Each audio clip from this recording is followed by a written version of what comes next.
বাংলাদেশে এমন আসামি আছে যিনি নেপালের জেল থেকে 70 ফুট সুড়ঙ্গ করে পালিয়ে যায়। শুনতে সিনেমার কাহিনী মনে হলেও বন্ধুরা, এটি একটি সত্য ঘটনা যার সাথে বাংলাদেশের একজন দাগী আসামি জড়িত। বলছি সুব্রত বাইনের কথা, বাংলাদেশের টপ সন্ত্রাসীদের মধ্যে একজন। সুব্রত বাইনের জন্ম বরিশালের জোবারপাড়া গ্রামে, আর এখানেই তিনি তার স্কুল লাইফ পার করেছেন। তারপর ঢাকায় এসে সিদ্ধেশ্বরী কলেজে ভর্তি হন, আর এখান থেকে শুরু হয় তার সন্ত্রাসী জীবন।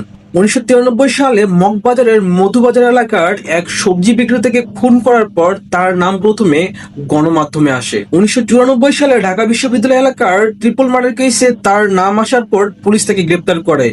এরপর জাসদ ছাত্রলীগ নেতা মুরাদ হত্যার দায়ে তাকে যাবজ্জীবন কারাদণ্ড দেওয়া হয়। প্রায় 1.5 বছর জেলে থাকার পর সুব্রত বাইন কোনো এক অদ্ভুত শক্তির মাধ্যমে জামিনে জেল থেকে বের হন, আর এই দেশ ছেড়ে ভারতে পাড়ি জমান। বন্ধুরা, এখানে শেষ নয়। সুব্রত বাইন ভারতে গিয়ে নিজের নাম পরিবর্তন করে বিয়ে করেন এবং ভারত থেকে বাংলাদেশে সন্ত্রাসী কার্যক্রম চালাতে থাকেন।